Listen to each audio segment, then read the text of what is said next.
पिछले अध्याय में पीड़िका का वर्णन है जिसमें शोथ एक लक्षण होता है। अतएव शोथ का प्रकरण प्राप्त होने से शोथ का वर्णन इस अध्याय में किया गया है। पहला पॉइंट, निज और आगंतुक शोथ। शोथ के भेद। द्विविधि भेद से ये दो प्रकार के होते हैं, निज शोथ और आगंतुक शोथ। त्रिविध से ये तीन प्रकार के होते हैं, वातिक, पैतिक और श्लैष्मिक।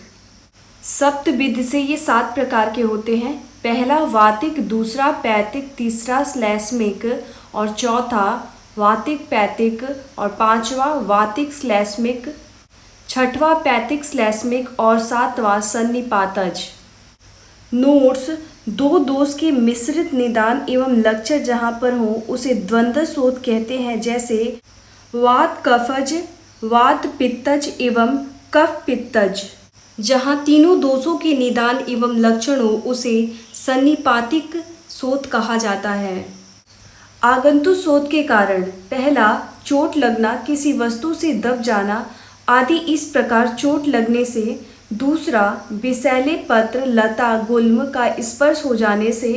तीसरा विषैले कृमियों द्वारा शरीर पर मूत्र त्याग करने से आदि। निशोथ के कारण, स्नेहन, स्वेदन, वमन, विरेचन आदि के ठीक प्रयोग न करने से। दूसरा कुष्ठ, पीड़िका आदि के होने से। तीसरा अधिक नमक खाने से और चौथा गर्भवती स्त्रियों में गर्भ से अति पीड़ित होने से आदि। वातिक शोथ के निदान, संप्राप्ति और लक्षण। निदान, अधिक परिश्रम करने से, अधिक उपवास से, शीत, रुक्ष, लघु विषाद द्रव्यों के सेवन से आदि। संप्राप्ति, उपर्युक्त निदानों के अधिक सेवन से वायु कुपित हो जाता है। कुपित हुई वायु त्वचा, मांस, रक्त आदि को दूषित कर शोथ को उत्पन्न करती है। लक्षण, पहला वातजन्य शोथ शीघ्र ही उत्पन्न होता है और शीघ्र ही शांत हो जाता है। दूसरा सुई से चुभोने की तरह वेदना होती है। तीसरा चींटियां शरीर पर चल रही हैं, इस प्रकार शोथ पर अनुभव होता है आदि। पैतिक शोथ के निदान, संप्राप्ति और लक्षण। निदान, उष्ण, तीक्ष्ण, कटु, क्षार आदि का अधिक सेवन करने से, अधिक अग्नि का सेवन करने से, अधिक धूप के सेवन करने से आदि। संप्राप्ति, उपर्युक्त निदानों के अत्यधिक सेवन से पित्त कुपित हो जाता है। कुपित पित्त त्वचा, मांस, रक्त आदि को दूषित कर शोथ उत्पन्न करता है। लक्षण, पित्त शोथ शीघ्र ही उत्पन्न होता है और शीघ्र ही शांत हो जाता है। दूसरा स्पर्श में उष्ण और मृदु होता है और तीसरा सारे पित्त शोथ में संताप होता है आदि। कफज शोथ के निदान, संप्राप्ति और लक्षण। निदान, पहला श्रम न करने से। दूसरा गुरु, मधुर, शीत तथा स्निग्ध द्रव्यों का अधिक सेवन करने से। तीसरा अत्यधिक निद्रा और व्यायाम न करने से आदि। संप्राप्ति, उपरोक्त निदानों के अत्यधिक सेवन से कफ कुपित हो जाता है। कुपित हुआ कफ त्वचा, मांस, रक्त आदि को दूषित कर शोथ उत्पन्न करता है। लक्षण, पहला कफज शोथ कठिनता से होता है और देर से ही शांत होता है। दूसरा कफज शोथ में भारीपन, चिकनापन, संलक्षणता, स्थिरता और कठोरपन होता है आदि। द्वंद्वज तथा सन्निपातिक शोथ के निदान, संप्राप्ति और लक्षण। अपने अपने हेतुओं और लक्षणों के सम्मिश्रण से दो दोष से होने वाले 3 शोथ होते हैं और अपने अपने कारण और लक्षणों के सम्मिश्रण से एक सन्निपातक शोथ होता है। नोट्स, इस प्रकार शोथ के 7 भेद होते हैं। दूसरा एक देशीय शोथ। वात के कारण शोथ, पहला प्लीहा वृद्धि, दूसरा गुल्म रोग, तीसरा वृद्धि रोग, चौथा उदर रोग और पांचवा अनाह। पित्त के कारण शोथ, पहला तिलक, पिप्लू, वांग, नसिका, दूसरा कर्णमूलिक शोथ, तीसरा विसर्प, चौथा पिटका और पांचवा संखक। कफ के कारण शोथ, पहला उपजीवहिका, दूसरा गलसुंडी, तीसरा गलगंड और चौथा गलग्रह, ये कफ के कारण होते हैं। उत्शोध और रोहिणी, ये तीनों दोषों के प्रकोपित होने से होते हैं। प्लीहा वृद्धि, जिस व्यक्ति की कुपित हुई वायु प्लीहा को अपने स्थान से हटाकर स्थिर होती है, उस व्यक्ति के वाम पार्श्व में धीरे धीरे वेदना करती हुई प्लीहा बढ़ जाती है।